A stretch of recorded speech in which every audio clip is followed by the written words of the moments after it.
see this.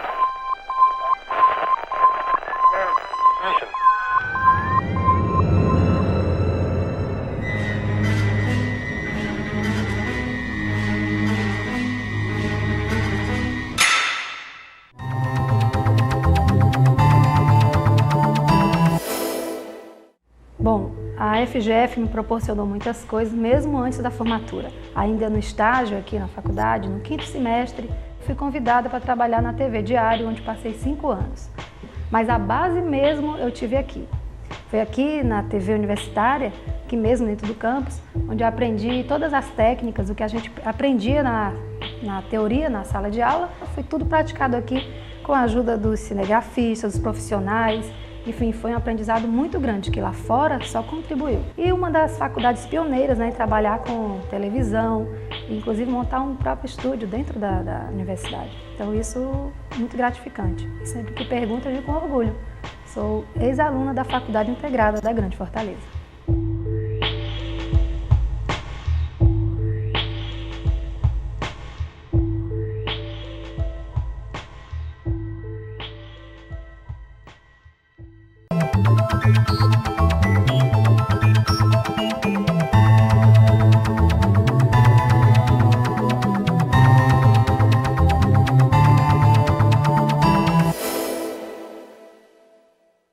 Olá, no programa Destaque dessa semana convidamos o deputado federal e presidente da Frente Parlamentar em Defesa da Vida, Luiz Bassuma.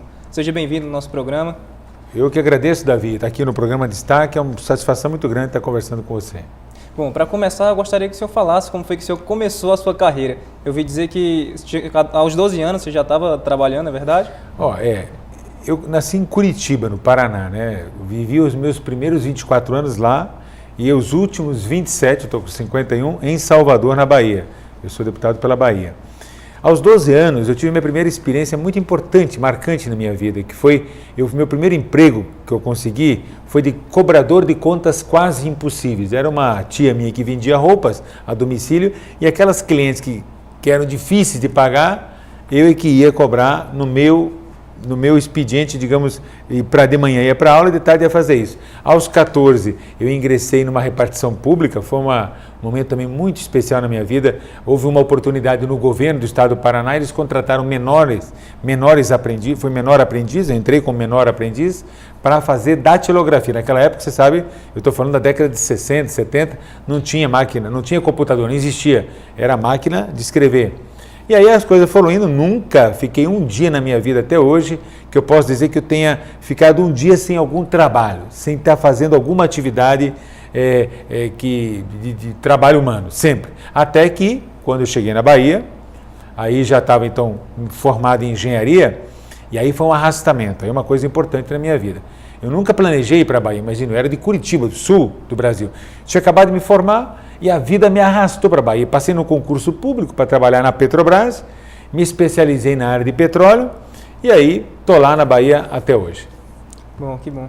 Um dos acontecimentos marcantes na sua vida foi o conhecimento da doutrina espírita, na qual o senhor lançou a creche Allan Kardec. Até gostaria de falar, lá em Salvador, como é que está essa creche, como é que ela está funcionando? Eu costumo dizer que esse foi um dos primeiros choques que eu sofri quando cheguei na cidade de Salvador. Isso foi em 1979, né? Há mais de 20 anos atrás. Eu não via isso muito em Curitiba, é muito difícil ver. O que eu fiquei chocado? Muitas crianças pela rua, crianças pedindo esmola. E aquilo me deixou chocado com que coisa? Qual foi o meu dilema? Dar moeda para a criança é ruim. Não dá, também é ruim, parece uma insensibilidade. Aí eu recém-chegada na Bahia e começando a trabalhar na Petrobras, qual foi a minha solução para mim? Isso coincidiu, claro, com o conhecimento da doutrina espírita, marcou muito minha vida. Então eu estava começando a ler muitas coisas sobre o espiritismo e disse, olha, eu preciso resolver o meu problema da minha consciência. Eu não posso resolver o problema de todas as crianças abandonadas do mundo, todas eu não posso, mas de algumas eu posso. Então, para evitar de dar moedinha na rua, que não é bom, aí eu juntei alguns colegas, isso foi há 20 anos atrás, e criamos a creche Escola Allan Kardec no início com pouquíssimas crianças, começamos com 10 companheiros de trabalho, hoje são mais de 1.000 trabalhadores que descontam no contra-cheque, cada um desconta 1% do salário no contra-cheque, e a obra hoje tem 150 crianças em tempo integral, só que com um detalhe, foi a primeira entidade filantrópica do Brasil que eu conheça, hoje talvez tenha outras, há 3 anos atrás, em ter ser certificada, ter um certificado internacional de qualidade total. É o Instituto BVQI, que é o mesmo instituto que dá o certificado para grandes empresas. E a nossa creche ela é auditada de 6 em 6 meses para garantir o certificado. Por quê? Qual é o conceito da obra? Por que é 150 crianças e não é 300, já 500, 400 ou 1.000, que precisa muito mais? O objetivo é fazer bem feito o trabalho. Então, se a gente pode fazer hoje com 10, tudo bem. Aos poucos foi crescendo, então é fazer com a melhor qualidade possível, aquilo que nós podemos fazer. Se amanhã puder fazer para 300, vamos. Então, eu resolvi meu problema de consciência. Já. Lá nessa obra, toda segunda estou lá, toda segunda. Esse é o dia sagrado que eu passo lá algumas horas. Então, eu dedico a ela o meu bem mais precioso nessa vida. Qual é o bem mais precioso que eu e você temos? O nosso tempo. Né? É muito fácil você fazer um donativo e doar um dinheiro para alguma obra. Isso é muito fácil, qualquer um pode fazer, desde que tenha dinheiro. Agora, você dedicar o seu tempo é um pouco mais difícil. No final do programa a gente vai falar mais sobre isso, para quem possa ajudar também. Mas a creche, ela recebe todo tipo de criança carente? Toda. E justamente ela está no bairro. Por que eu escolhi esse bairro na época? Eu perguntei assim, eu não conhecia Salvador, qual é o pior bairro que tem mais problemas? Eu falei, vá lá nesse, o Nordeste é Amaralina. Lá tem tráfico de droga, lá tem violência, lá não tem uma praça, lá não tem espaço verde nenhum. É aquele bairro que, como se fosse assim, não é um morro, mas é um buraco. Então, é um verdadeiro, em vez de ser um morro, é um buraco cheio de favela, cheio de problema, muita violência, muita droga. E lá que eu escolhi para dedicar esse trabalho. Então, carência que não falta. Bom, queria que você falasse um pouco da sua carreira na política, que você começou como vereador, depois passou a deputado estadual e hoje deputado federal. Deixa eu então tomar uns minutinhos preciosos do programa Destaque aqui, Davi, para contar um momento que eu considero o momento talvez maior divisor de águas na minha vida. Até os meus 30 e poucos anos de idade, eu nunca imaginei, jamais pensei, nem planejei dedicar à política humana. Não era plano na minha vida. Eu estava bem na Petrobras e tal. O que aconteceu nesse ano, que foi o ano de 88? Eu era gerente da Petrobras num campo de petróleo lá na Bahia. E aconteceu uma grande greve naquele ano. Foi a primeira vez que aconteceu uma greve depois que acabou a ditadura militar no Brasil, que durou 21 anos, né?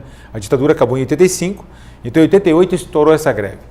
Porque antes era proibido, né? Ninguém conseguia fazer movimento nenhum. E foi uma greve tão forte, adesão tão grande, tudo parou. Aí eu era gerente, qual veio a ordem de cima? Tem que reprimir os trabalhadores, tem que fazer o pessoal trabalhar. Aí pode usar tudo, pode mandar a polícia buscar em casa, pode demitir, pode fazer o que for.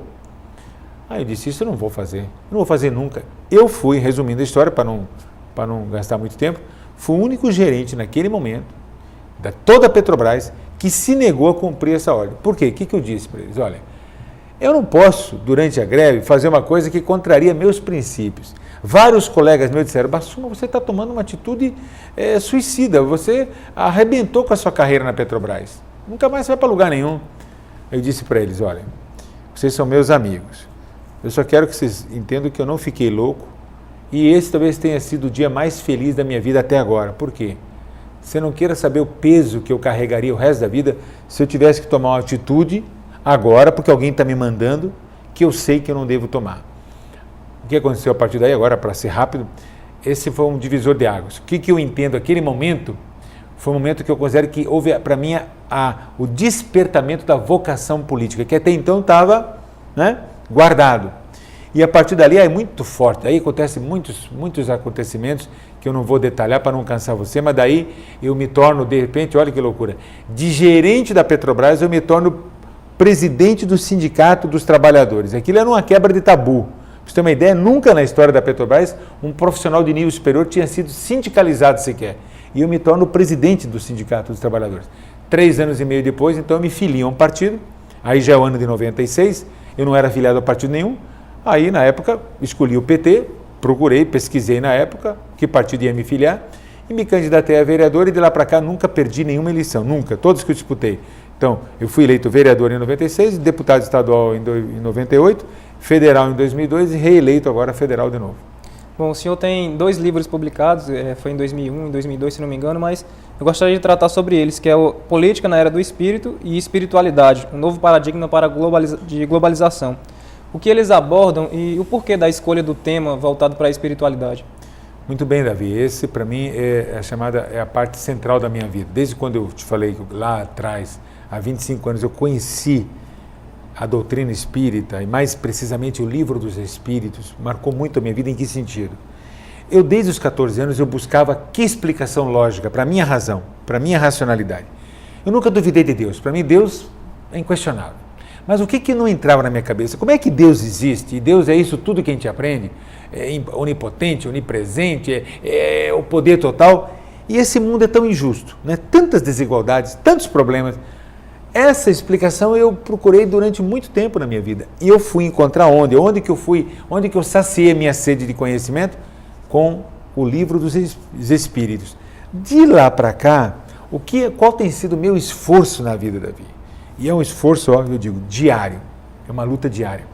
Colocar em prática na vida minha cotidiana, seja como pai, seja como filho, seja como marido, seja como trabalhador, seja como político, os princípios espíritas, que são princípios de espiritualidade. Aí que muitas pessoas confundem, Davi. Confundem religiosidade, que é uma coisa, com espiritualidade, que é outra. São diferentes. Religiosidade, por exemplo, eu posso ter várias religiões, eu posso ser, assim, assíduo frequentador de uma religião e não ser espiritualizado. Espiritualização é uma coisa maior do que religião. Significa em que você prioriza o espírito em detrimento da matéria. Então, qual é o meu conceito hoje de vida? A matéria, esse corpo que está aqui, essa minha vida é transitória. Vai durar quantos anos? Sei lá, mais 20, mais 30, mais 40, mas um dia ela termina. E o que subsiste a isso? O espírito, que é eterno, que é imortal. Então eu tenho que aproveitar esse momento dessa minha vida passageira, curta, que é uma delas, eu já tive muitas vidas, vou ter outras, para fazer o quê? A evolução do meu espírito, que tem a ver com a evolução moral, de valores. Então de nada adianta eu fazer discursos bonitos, escrever coisas bonitas, se aquilo que eu falo, se aquilo que eu escrevo, eu não colocar em prática na minha vida. Esse é o que acabou gerando esses dois livros. Os dois têm mais ou menos isso. Como eu atuo na política humana, e como a espiritualidade é central na minha vida, o que eu procurei com esse livro, da minha contribuição? Eu não gosto muito de escrever, eu gosto de falar eu falo todo dia, mas esses dois momentos eu parei, me esforcei muito para tentar botar alguma coisa, de tanta coisa que eu falo, no papel. Foi esse mais ou menos o resultado dessas duas experiências. Só para encerrar aqui essa parte pessoal, eu achei muito interessante uma frase que o senhor colocou de Jesus num dos seus livros, se não me engano, Espiritualidade, um novo paradigma na globalização, que diz: tudo que vós quereis que vos façam os homens, fazei-o também a vós eles, porque esta é a lei dos profetas. O senhor acha que a questão espiritual ela pode realmente influenciar no comportamento e na ética do ser humano? Você foi muito feliz nisso, foi muito inspirado, porque esse pensamento eu fui estudar depois várias religiões, estudei vários livros, e o principal deles chama-se As Religiões do Mundo, de Houston Smith. Esse cara estudou durante 40 anos todas as religiões, e ele chegou a que conclusão? Esse pensamento que você falou agora, que essa não é a forma mais popular. Qual é a forma mais popular de falar a mesma coisa? Sabe qual é? Faça para os outros o que você quer que os outros façam com você. Isso, além de ser a base do Evangelho do Cristo, está presente, olha que interessante, em todas as religiões do planeta Terra. Todos têm esse conceito. Então é o conceito mais fundamental. E olha como ele é importante. Não interessa se você é católico, evangélico, espírito, o que for. Esse é um conceito que é entendido por um índio na floresta, por um analfabeto. Não precisa nem ter grandes culturas. Qual é o conceito? Aí é problema de consciência. É isso que é espiritualidade. Se eu vou tomar uma atitude na vida, eu tenho que primeiro me fazer essa pergunta. Essa atitude que eu vou tomar, para aquilo que eu vou afetar, as pessoas que vão ser afetadas, é bom para elas ou não? Eu tenho que me colocar no lugar do outro. Se for bom, faça. Mas se for negativo, não faça, que você vai estar infringindo leis universais, leis de Deus. E, portanto, vai estar se comprometendo e, portanto, vai estar complicando sua vida. Esse é um conceito que, infelizmente, a maioria dos religiosos que conhecem esse pensamento não entenderam o seu significado porque não colocam em prática. Senão, o mundo não era para ter mais guerra, nem miséria, nem mortes, nem assassinatos, nem um monte de coisa ruim que ainda tem. O senhor citou aqui um exemplo bíblico, eu achei importante falar.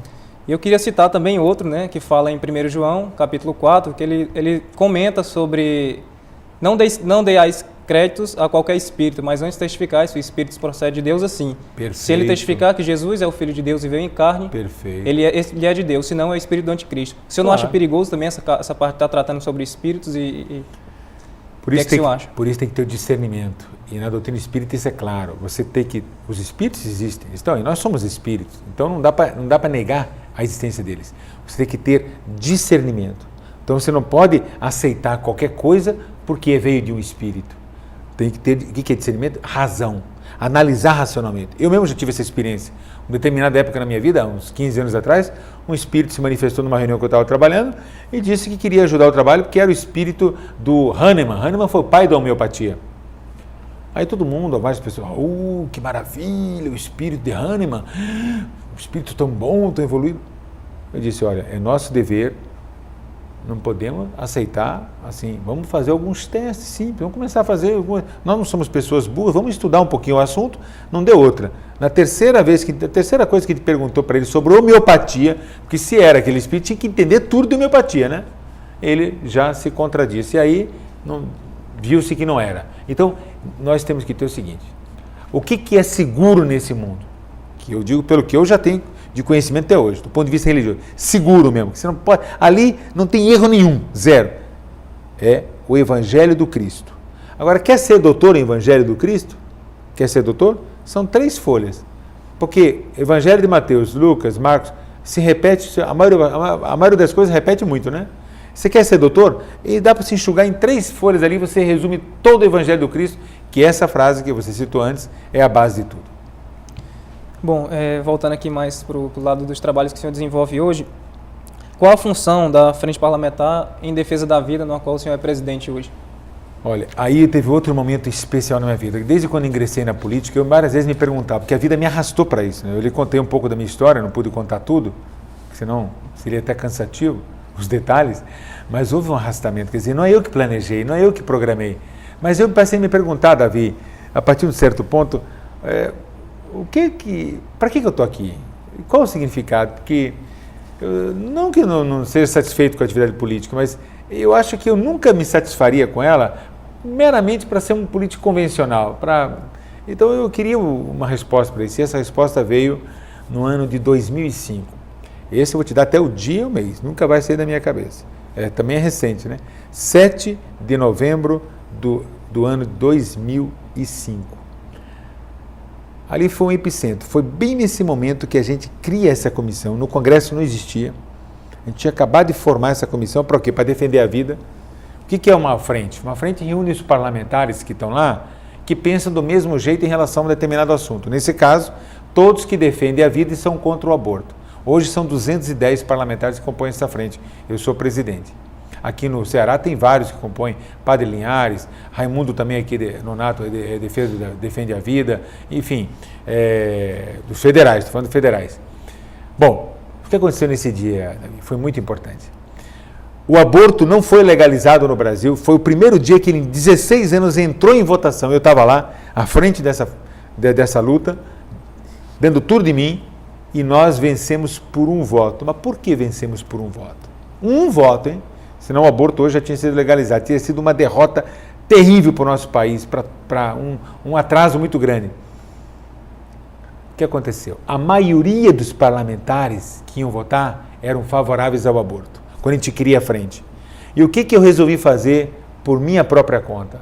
Todos os meus amigos não concordaram com a minha atitude. Minha esposa, minha companheira, que está comigo há 25 anos, que me apoia em tudo, não concordou. O coordenador do meu gabinete em Brasília, que também é espírita, é defensor da vida, é coordenador de um movimento nacional, não concordou. Ou seja, fiquei sozinho, isolado. O que eu resolvi fazer? Olha, estamos diante de uma emergência. Se ficar só na discussão, se ficar na política comum, vai passar o aborto, vai votar. Aí eu fui procurar cada um dos parlamentares, um a um. Assim, cara a cara, como eu estou aqui com você, e disse no olho deles, olha, você pode até votar no aborto, pode votar. Agora, eu não vou descansar, Bassuma, um dia na minha vida, um dia, enquanto eu não for na sua base eleitoral, onde o pessoal vota em você, contar como é que você está votando. Eu vou divulgar o seu voto para todo mundo. Todo mundo vai saber que você vai votar através do aborto. Pense bem, ameacei, fiz ameaça, pressionei. Vários parlamentares foram ao presidente da casa pedindo para abrir comissão de ética para cassar meu mandato, que acharam que eu estava exacerbando. Sozinho. Ninguém estava achando que estava muito radical, entendeu, Davi? O que aconteceu nesse dia? Resultado? Era a maioria a favor do aborto. Ganhamos por um voto. Por que ganhamos por um voto? 4 abortistas sumiram do Congresso, ninguém achou naquela... A sessão levou 5 horas para votar, 5 de polêmica. Por quê? Com medo de votar. Preferiram não ir, se omitiram. Com isso nós ganhamos por um voto. Naquele dia eu fui orar, orei muito. Eu disse, eu descobri hoje, se não a única, a principal razão do que a vida me levou para isso. Que eu era um. Lá no Congresso, então, são 513 deputados federais. Eu era um. Mas bastou a minha ação decisiva nessa matéria para impedir que ela fosse vitoriosa. Então aquilo para mim já foi um dos sinais. Pode ser que apareçam outros. Eu admiro que você é muito arrojado quanto a isso, tem coragem de ir lá e não deixar as pessoas falarem. Eu vi que o senhor também, até numa entrevista que o senhor deu, a respeito que as pessoas também pressionam, outros políticos eles pressionam e vão lá e querem lhe fazer desistir. Não, deixa, eu vou lhe tirar do cargo, vou fazer isso. Meu partido quer me expulsar, eu sou do PT. Lá na Bahia tem um processo de expulsão, por eu defender a vida. Porque meu partido, o PT, a maioria defende o aborto. Olha que coisa. O ministro da Saúde, que é do meu governo, que eu apoio, que é o governo Lula, aqui no Ceará, aqui foi a primeira manifestação pública dele, do Temporão, eu vim com o povo aqui fazer um protesto junto com os meus companheiros aqui de Fortaleza contra o ministro. Quando eu for para a Bahia, sabe o que aconteceu? O ministro estava lá no palanque com um governador, que é do meu partido, com vários deputados, com vários secretários. E sabe onde eu estava nessa hora? Eu não estava no palanque, não. Eu estava lá na rua, com as faixas, com o povo na frente, protestando contra o ministro. Não estou nem um pouco preocupado com isso. Para mim, essa causa, Davi, ela não pode ser uma causa política nem partidária. É a causa da minha vida. Então eu tenho que dedicar tudo de mim, independente das consequências, independente do que as pessoas queiram me cobrar. Por isso que lá na Bahia iniciou-se um processo de expulsão de me expulsar do PT, porque o PT fechou questão nessa matéria. Então eu estou contrariando o partido, entendeu? Mas eu não estou nem um pouco preocupado. Se quiser me expulsar, me expulse. Eles pararam e eu sei por quê. Alguém deve ter falado para eles, rapaz, a maioria do povo brasileiro é a favor da vida, é contra o aborto, 87%. Segundo todas as pesquisas, 87% do povo brasileiro rejeita o aborto, mas a maioria dos congressistas é a favor. Olha que maluquice. Eu vou lutar até quando Deus me der condições e eu tiver disposição e energia, nunca abandonarei essa causa, a causa da minha vida. Eu acho muito interessante, para ficar claro, eu também como cidadão, eu também sou contra o aborto legalizado, mas a gente tem que deixar claro que existem dois lados quando falamos da legalização do aborto. Um deles é que vai diminuir os riscos das pessoas que fazem ilegalmente, ótimo. Mas também, por outro lado, vai aumentar por ser legalizado. Qual a sua opinião nesse fato? O senhor acha que vai diminuir os casos ou vai realmente aumentar se for legalizado? Então vamos lá. Então vamos começar primeiro pela experiência dos países que já legalizaram o aborto. A maioria da Europa já legalizou há mais de 20 anos. Os Estados Unidos, o aborto é legal há mais de 20 anos. Em todos esses países, qual é o fenômeno que aconteceu? Logo depois da legalização, em todos eles, aumenta o número de abortos. Claro, estava clandestino, né? Tornou-se legal, pronto. Depois, como esses países, todos eles, houve crescimento econômico, concordo? Estou falando da Europa, estou falando dos Estados Unidos. A economia cresceu, então é claro que o aborto foi diminuindo, mas nunca chegou a níveis como era antes da legalização. Mas o pior da legalização nem é isso, Davi. Eu vou te explicar qual é o grande problema. Existe uma premissa que está na frente de tudo. Se você não é capaz, Davi, de garantir a vida, que é o direito primordial das criaturas humanas, você vai ter condições de garantir o quê? Educação, saúde, lazer, cultura, escola para todos, hospital para todos, porque tudo começa na vida. E aí eu quero te dar um dado importante. Por que nos últimos 20 anos houve esse avanço na legalização do aborto no mundo? Porque a ciência não tinha provas, nós não tínhamos provas científicas de quando começava a vida. Isso é muito recente. Vou te dar para você aqui no seu programa a principal prova. Dá para a câmera dar um close aqui, enquanto eu falo? Eu vou botar o dedo aqui nesse símbolo. É o símbolo que eu estou carregando na minha blusa, enquanto eu falo, que é esses 2 pezinhos aqui. Enquanto a câmera vai dar um close, isso é o símbolo internacional, Davi, da luta em defesa da vida. Esses 2 pezinhos estão aqui, o tamanho, eu estou botando meu dedo aí o tamanho, é justamente o tamanho dos pés da criança em gestação quando está com 11 a 12 semanas, ou seja, 3 meses. Na maioria dos países legalizou até 3 meses, por quê? Porque durante muito tempo a ciência dizia o quê? Até 3 meses não tem nada. Pode matar à vontade. Ali, só, por que era 3 meses? Ou 11 semanas, que é esse tamanho? Porque só nessa fase em que forma-se o cérebro e o sistema nervoso da criança. Até esse momento está em formação, entendeu? Bom, e qual é o avanço da ciência que tem 6 anos só? O que a humanidade descobriu que foi uma grande revolução no campo da medicina, no campo da biologia? Descobriu-se o código genético. Foi decifrado o DNA do ser humano com coisa. Tem 6 anos só.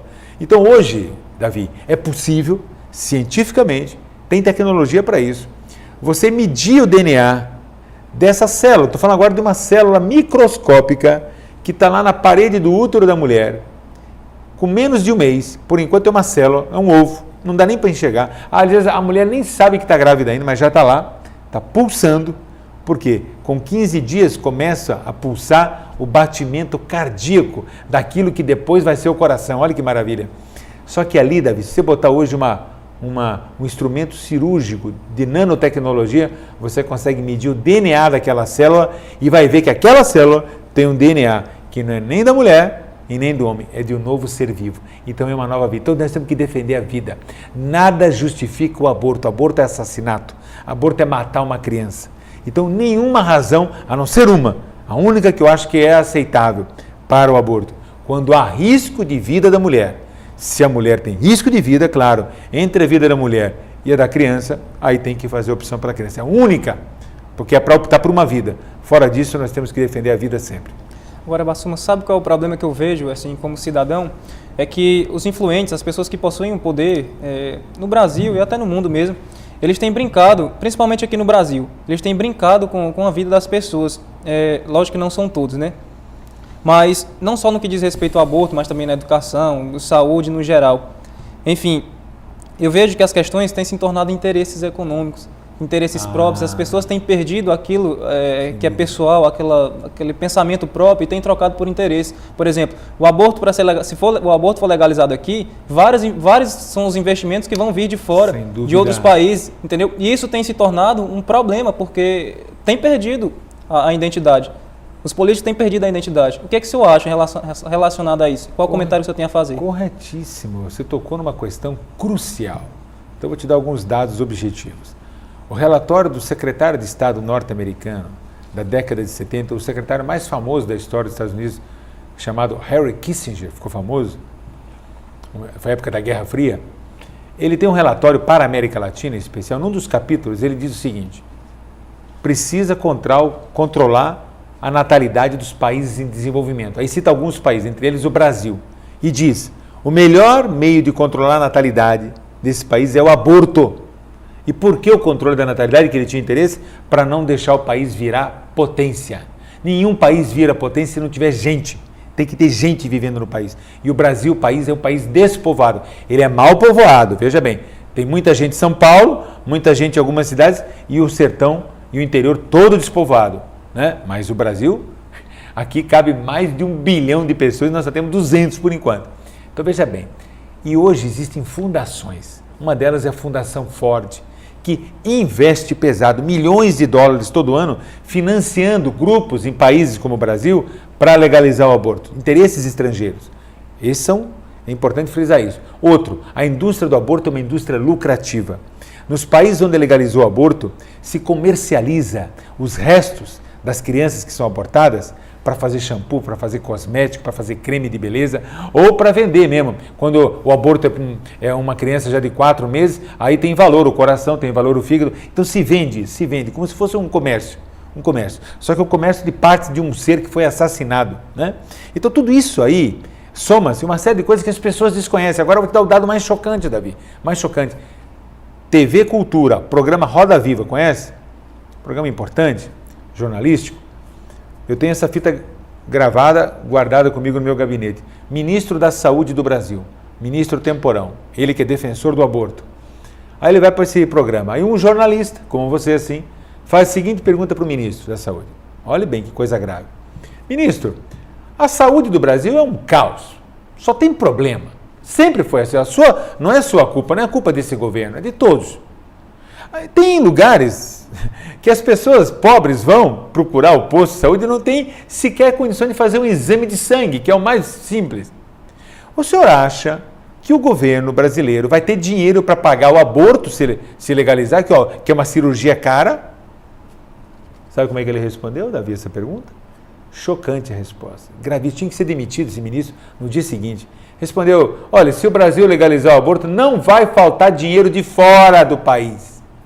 Olha ele confirmando os interesses econômicos de fora para o aborto. Agora, eles não querem dinheiro para dar comida para os pobres, para acabar com a dengue, acabar com a febre amarela, acabar com as nossas endemias. Olha quanto problema tem o Brasil. Agora, para o aborto tem, porque interessa.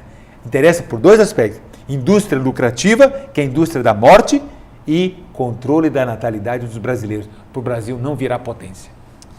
Quando as pessoas tiverem consciências que o amor, voltarem a ter esse amor pelas pessoas, amor por vidas, vão conhecer que esse é o caminho mais próximo. E a própria Bíblia fala, né, que lá em 1 Coríntios capítulo 13, ela fala que o amor é um dos dons maiores e assim ele resolve todas as coisas. Quando as pessoas voltarem a amar, voltarem a querer cuidar de vidas, a sentir essas vidas importantes, eu creio que a situação vai mudar. Infelizmente o nosso tempo está chegando ao fim, eu gostaria que o senhor deixasse uma mensagem para as pessoas que estão nos assistindo e quem pudesse também ajudar a creche Allan Kardec, se eu podia também estar falando. Fique à vontade. Ô Davi, da creche, eu vou agradecer a sua boa vontade, mas é uma tarefa nossa da Bahia lá, vocês daqui têm muitos problemas aqui no estado, então eu vou respeitar, aqui também tem muita criança carente, deixa eu cobrar os baianos cuidar dessas crianças da Bahia, né? Mas eu agradeço sua iniciativa, muito importante isso, mas aqui eu sei que aqui na sua terra também tem muita gente necessitada. Se cada um cuidar dos seus, nós resolvemos todos os problemas, né? Agora, já que você falou no amor, deixa eu deixar então no encerramento dessa nossa entrevista, primeiro uma frase dessa alma belíssima que viveu entre nós no século XX, que foi Gandhi, né? Um dos maiores, aliás, o único pacifista, o único líder político da história da humanidade que venceu com a paz. Teve uma vitória política usando a ética, usando a verdade, usando a paz. Todas as outras vitórias foram conseguidas como? Com sangue, com corrupção, com violência, não é isso? Gandhi é o único exemplo vivo de uma experiência bem-sucedida da paz. E Gandhi diz o seguinte, já que você falou do amor. Quando um único homem atinge a plenitude do amor, ele consegue neutralizar o ódio de milhões de criaturas. Isso é Gandhi. Agora, para encerrar o seu programa, já que nós falamos da vida, vou te falar o pensamento que eu mais sou apaixonado, que é de outra pacifista, outro espírito iluminado que viveu entre nós também no século XX. Madre Teresa de Calcutá. É o seguinte pensamento dela, olha que coisa linda. O maior destruidor da paz na Terra é o aborto. Porque é uma guerra contra as crianças. Se uma sociedade civilizada acha que é natural, que é normal uma mãe matar o próprio filho, como é que nós vamos pedir para as outras pessoas não se matarem? Então fica aí meus agradecimentos pela paciência daqueles que estão nos escutando, nos assistindo, e agradecer a vocês e parabenizar aqui pelo programa Destaque, pela faculdade, por essa abertura tão importante. Muito obrigado. Bom, o programa Destaque dessa semana foi com o presidente da Frente Parlamentar em Defesa da Vida, Luiz Bassumi, também deputado federal. Muito obrigado pela sua participação. Bom, o programa Destaque fica por aqui. Nós voltamos na próxima semana com mais um convidado em destaque na FGF TV, canal universitário de Fortaleza, 14 da NET.